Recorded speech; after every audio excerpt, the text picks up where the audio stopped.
Hey everyone, this is JinJinx, one of the Monster Hunter math guys. So, we need to have a really important conversation. We are seeing more and more stuff pop up on social media, on Reddit, etc. about how us or our viewers are toxic or elitist. And this seems to primarily revolve around our meta series. So let's go ahead and clear the air. I am going to state as definitively and clearly as possible what Tuna and I's stance is on our philosophy on how to treat other members of the community and how to treat our builds. So I'm going to address this in 4 separate points. First off, I'm just going to clearly state what Tuna and I's philosophy is and our stance on this whole thing. Secondly, I am going to clearly explain why we do the meta series, what its purpose is and what its purpose is not. Thirdly, I want to state what we expect out of our viewers and our community in terms of how they act. And finally, I want to address something I've heard from a lot of Monster Hunter veterans, which is that the community in Monster Hunter World is more toxic. Which very well may be true, but I want to point out some things about why it's irrational to blame it on us like lots of people have been doing.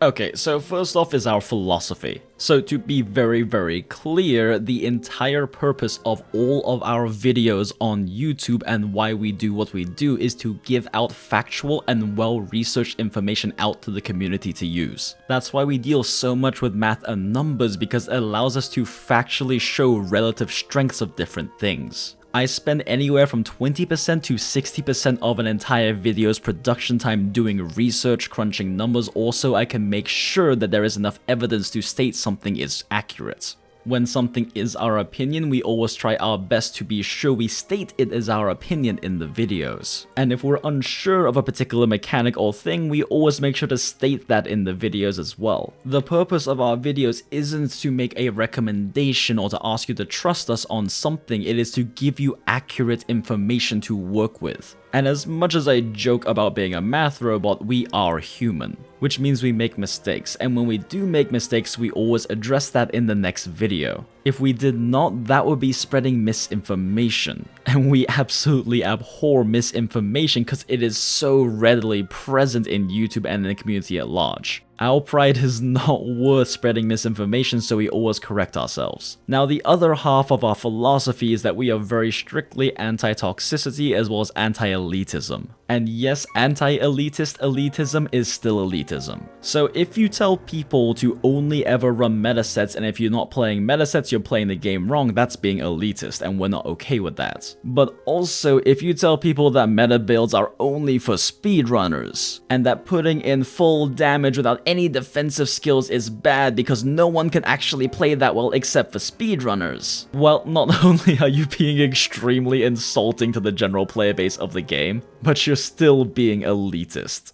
Because you're still telling people what to do, how to build, telling them your way is better, and probably also making fun of them if they don't play your way. Anti-elitist elitism is still elitism, and we're not okay with it. As for being anti-toxicity, I mean, this kind of goes without saying, but I mean, obviously we just want people to play nice and enjoy a game because it's a game, you're supposed to have fun. I mean, sure, between friends, if you have that kind of relationship, you can make toxic little pokes at each other, and that's fine because that's your dynamic. But being toxic to people you don't know who are just random people on the internet is called being an arsehole. Now, we all have bad days and we all make mistakes, and sometimes we act like an arsehole. But like, just apologize, it's not hard. Alright, now that you know our official stance on this, let's talk about the meta series. So I know a lot of people take our meta series videos as, well, because this is the best build, everyone has to run it and anyone who doesn't is trash. And that is entirely not our intention with these videos, and we're going to be a lot more clear about that in the future when we make future videos. The entire purpose of the meta set videos is to put out accurate information on the best pure damage sets in the game. That is it. It is to make sure that the best damage sets are well propagated, that people know that they exist, that people know how they are made. It is not meant to tell you you have to use them. The math in this game is fairly complicated to crunch, especially if you don't know the damage formulas, which is something we've made an effort to teach in our videos. Now, between ourselves, as well as various other set optimizers we work with, as well as various speedrunners, we have worked out what are the just highest damage sets if you're going purely offensive. And we want to make sure that accurate information is out there in the public. Fun fact, part of the reason this channel started in the first place was because there was a distinct lack of this information on YouTube and even in the community in general. And there were lots of YouTube videos out at the time going best longsword XXX damage that just gave you inaccurate information. So we started the meta series to combat this misinformation and to put the accurate information out there. We've never stated in any of our videos you have to play this way. And we have stated in a lot of our videos that you should play how you like and have fun, cause that's what matters, it's a video game. We do not agree with the mentality that you have to run meta sets. And we absolutely do not want to encourage that mentality in our viewers. We just want to make sure that if someone is looking to do a pure damage build, that information exists for them. Because at least on YouTube, it frankly didn't before we started the series. Okay, let's talk about what we want to see from our viewers and our community. We kind of always assumed this was pretty apparent, but apparently we have to be very clear about this. Don't be toxic to other people because they don't want to run meta builds. If they want to run health boost, they can run health boost because it's super comfy. If they want to run defense boost, you can link them our defense boost as a trap video, but if they still want to use it, that's their prerogative. If they want to run earplugs because they don't want to have to learn how to roll roars, then that's also their prerogative. It's a game. Let people enjoy the game how they want to enjoy it. Now, it is okay to educate people, just don't be an asshole about it. At the end of the day, all we do is educate people about this game. So for example, if someone is running a full damage build, but they're stacking in a bunch of raw increasing skills and don't have any crit boost or any crit eye because they think that'll give them higher damage numbers, feel free to link them to one of our videos talking about it or to one of our metaset videos. If you're running a full damage loadout without any defensive skills or quality of life skills, you might as well just use a metaset at that point. At that point, the only difference is you're losing damage. But if someone wants to use a different suboptimal weapon because they think it looks super cool, let them. It's a game.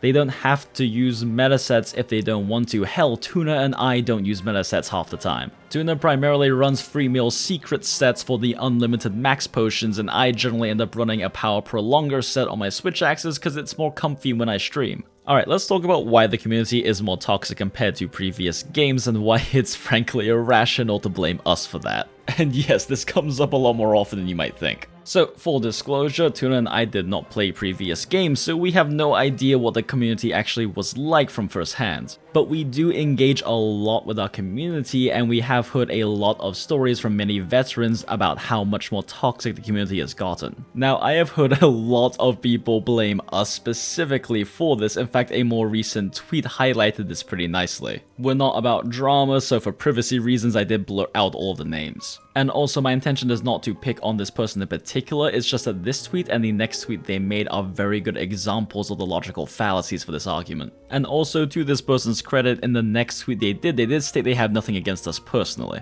Alright, so let's break down some logical fallacies. So to start with the original tweet, they state that since Iceborne launched, they've had an alarming amount of viewers that try to convince them their builds aren't good because they aren't mathematically optimal. They also state that they don't know where this came from, but it's the most toxic thing they've seen in Monster Hunter World so far. And then the reply essentially says that this is the generation of YouTube and that our videos are the reason this is happening. So first off, this second tweet as a whole is a hasty generalization. A hasty generalization is a logical fallacy that is a conclusion based on insufficient or biased evidence. First off, they state that JinJinx and Tuna make pretty much nothing but set videos. This is just inaccurate. Only 4 of our past 30 videos have actually been set videos. We of course have videos about armor skills, about game mechanics, about combos, things like that, but only 4 of them have actually been about sets. And only 2 of them have been meta series videos on top of that. I'm assuming that this person probably hasn't watched our videos post Iceborne. Either that or they've only seen our build videos. And then they also state that no matter what, people will hold these builds the best because YouTube says so.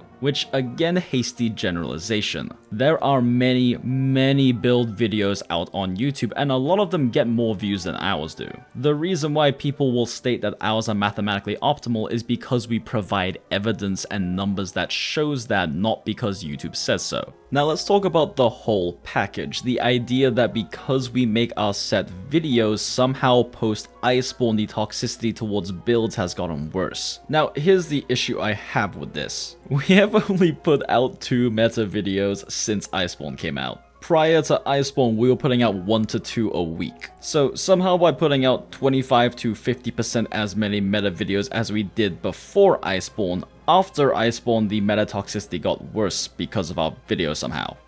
I don't get it. Alright, let's look more closely at the second tweet because this kind of encapsulates the general argument I've seen a bit better. Also, again, they were very cool about this. They even stated they think we're really cool, but there are a lot of issues with this particular line of thinking and argument that I want to point out. But so basically they say that the role that we play has been one of the worst things for the Monster Hunter community to date. So two big things about this. One, I hate to be that guy, but if we weren't making these videos, someone else would. And I know that particular line of thinking can be fallacious depending on the circumstances, but in the given circumstances, I don't think it is. There is a demand for high damage sets and people will always figure out how to make the highest damage sets. Regardless of whether we are making a meta series or not, someone's going to be making builds about the highest damage possible sets and lots of people are going to watch them. There are other YouTubers with much bigger communities and subscriber bases than us who are also making videos about highest damage sets that get more views. At the very least, if someone else were to fill our shoes, I'd rather it be us who is trying to take a strong stance against all of this meta elitism rather than someone who supports it.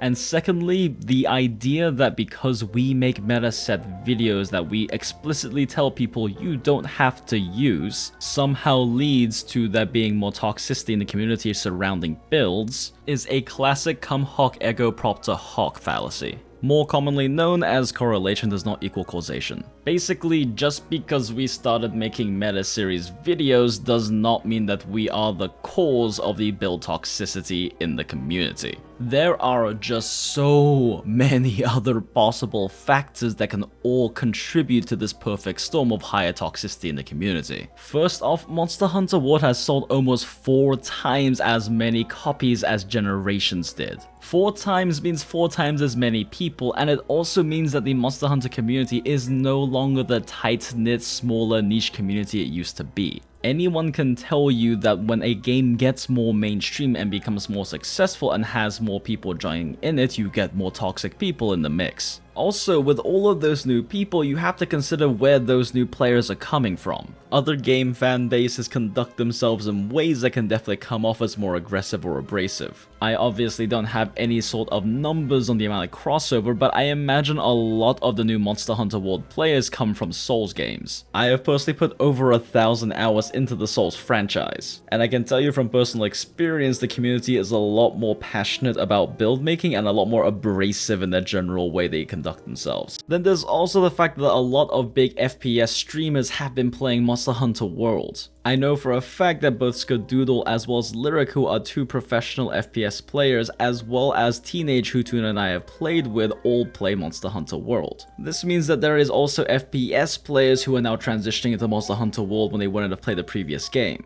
And at least in my experience, FPS players tend to be a bit more competitive as well as more loud supporters of optimal play. And that's just the ones I'm aware of. Who knows what other different community crossovers could be happening in Monster Hunter World compared to previous games. Toxicity aside, the community is just much larger than it used to be in previous games. And there's bound to be some culture clash. Is it possible that we are a factor? Absolutely, that's why we're making this video to clearly state our stance on elitism and toxicity. We're owning up to that because we don't want to pretend like what we say or do doesn't matter. But there is such a perfect storm of factors that can contribute to a more toxic community, and it seems irrational to pin it on us. The world is just so beautifully and unimaginably complex, and so many different factors, so many little bits go into making anything actually happen and occur in real life. You can't really pin it on just one factor. Alright, that's all I have for you on this one.